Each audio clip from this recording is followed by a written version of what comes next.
We'll be checking out this video of an American in South Africa, Johannesburg to be specific. He's taking us through 7 things no one's told him about, so he had to experience it firsthand. So let's go through his list and see what we think as South Africa. In this video, I'm going to give you guys 7 things no one told me before visiting Johannesburg, South Africa, aka Joburg, aka Josie, aka the City of Gold. If you guys haven't figured out, this place has a ton of nicknames. And also, this video is sort of like a things you should know. With that being said, let's get into the first one, and that is, no one really told me about the atmosphere here in Johannesburg. Personally, I would say that it wasn't really a culture shock, especially coming from the US, because certain parts of the city, especially the northern part, reminded me of back home, especially when it comes to the infrastructure and walking around some of the suburbs. This being a huge cosmopolitan city with many different ethnic groups and cultures, foods. We also need to think about the fact that Americans have this perspective of, Africa seems this way and whatever. Africa's a desert. Yes. Or a jungle with animals roaming Absolutely. around. So you don't expect Africa to have beautiful skyscrapers, to have, beautiful suburbs as well. The reason for Johannesburg being so diverse is because it's the most densely populated city in the country. Everybody from all over the country come to Johannesburg for work. Yeah. All different provinces, all different cultures.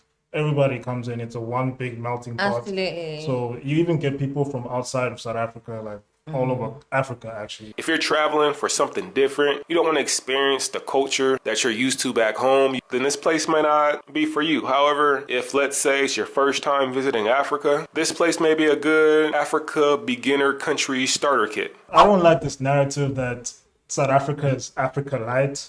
Because that's what he's saying. Beginning point if you want to experience Africa.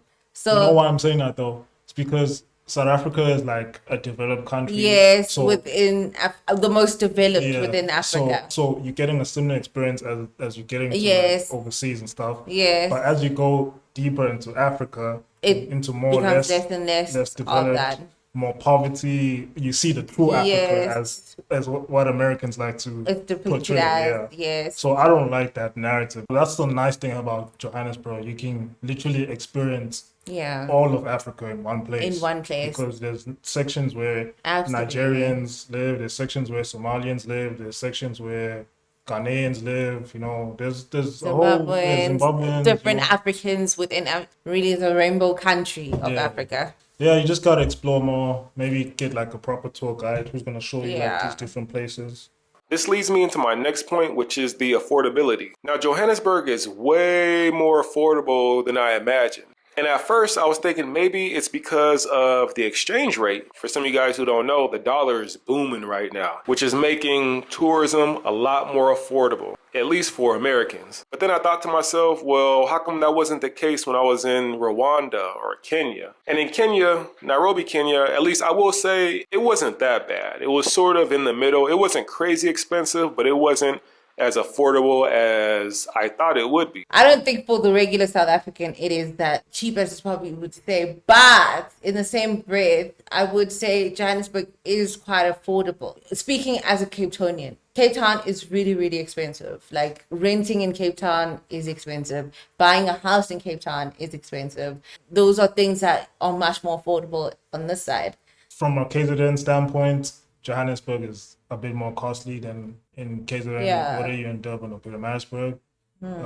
Properties are a lot cheaper there. Actually, the standard of living there is a lot cheaper. Yeah. So it's depending on which area you are in South Africa, you see that Johannesburg is either affordable or it's not. Yes. For this next one, I want to say that usually whenever I get to a country, I want to learn at least a few words in their language. So for example, in Kenya, they speak Swahili and English. Rwanda, they speak, I think, 4 main languages. Kinyarwanda, French, English, and Swahili. But here in South Africa, I mean, come on now. They have around 11 official languages. So it was kind of difficult. I was trying to figure out which words do I want to learn in which language. Because they have languages like Sesapedi, Zulu, Xhosa, I think that's how you say it, Sesotho, Afrikaans. Oh, you're saying Xhosa. Xhosa, it's Xhosa.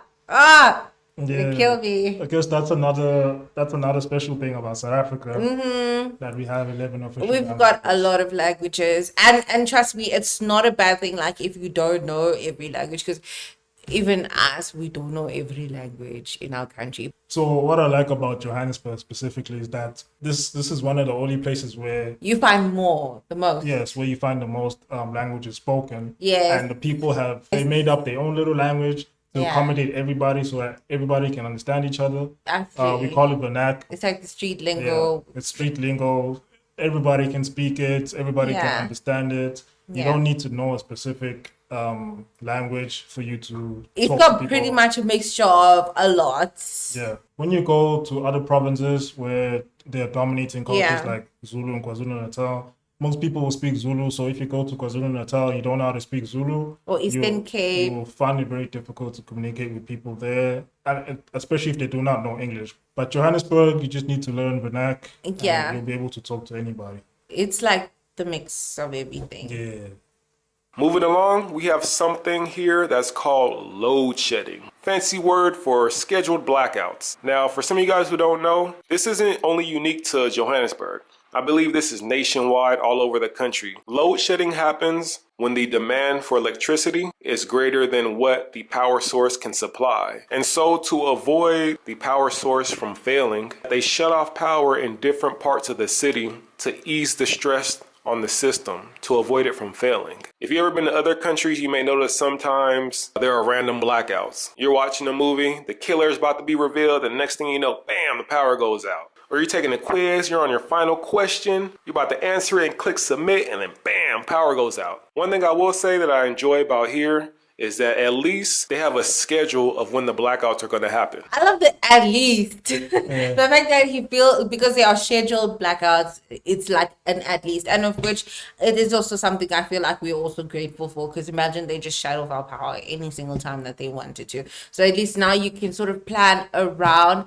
But it doesn't make the situation better. It doesn't make having, blackouts better. So we all know load shedding is bad, but he's not the first one that I hear saying that at least there's a schedule, because there's another guy as well who traveled to South Africa and he's also commented about load shedding. I guess we give Eskom mad that they're trying to keep the power as sustainable as possible. But at the end of the day, it's gotten so bad that it's become basically unforgivable.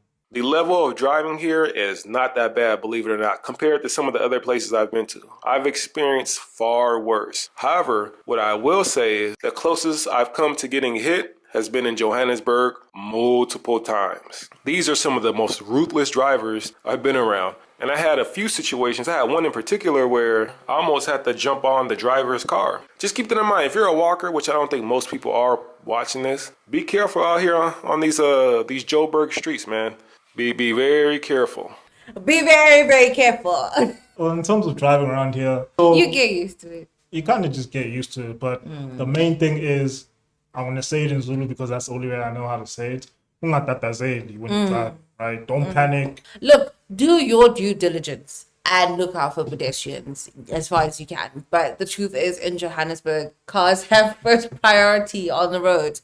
So you have to watch yourself as a pedestrian. Then there's taxis, and they just make the whole situation a whole lot worse. So another thing I want to touch on are the outlets here, which are totally different than what it's my first time seeing these. I have a picture of it right here. It's the 3 circles in a triangular form. I don't know what it's called. I didn't look it up. But my adapter was not able to plug into one of these. Yeah, the twin ones. We call them the twin plug. It's like a twin plug.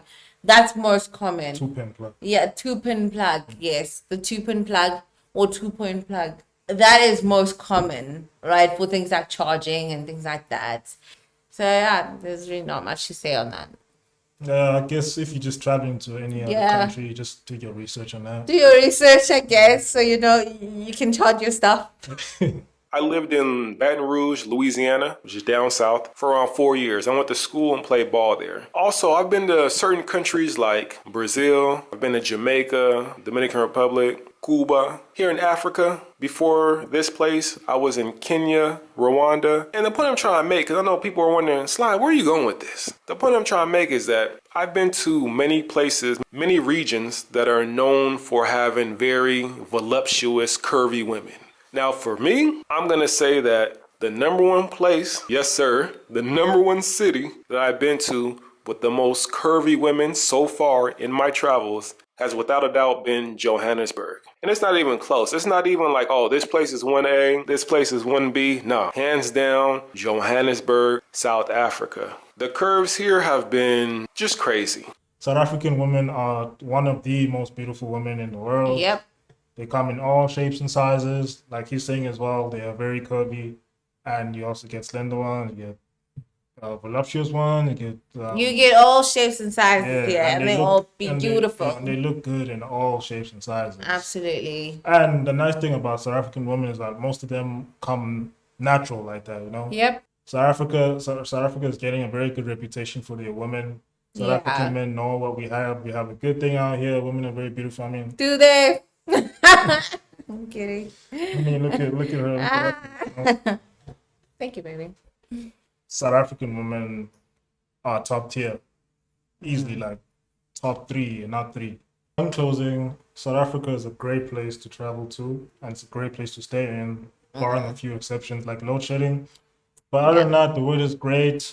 People are beautiful. People are great. People are friendly.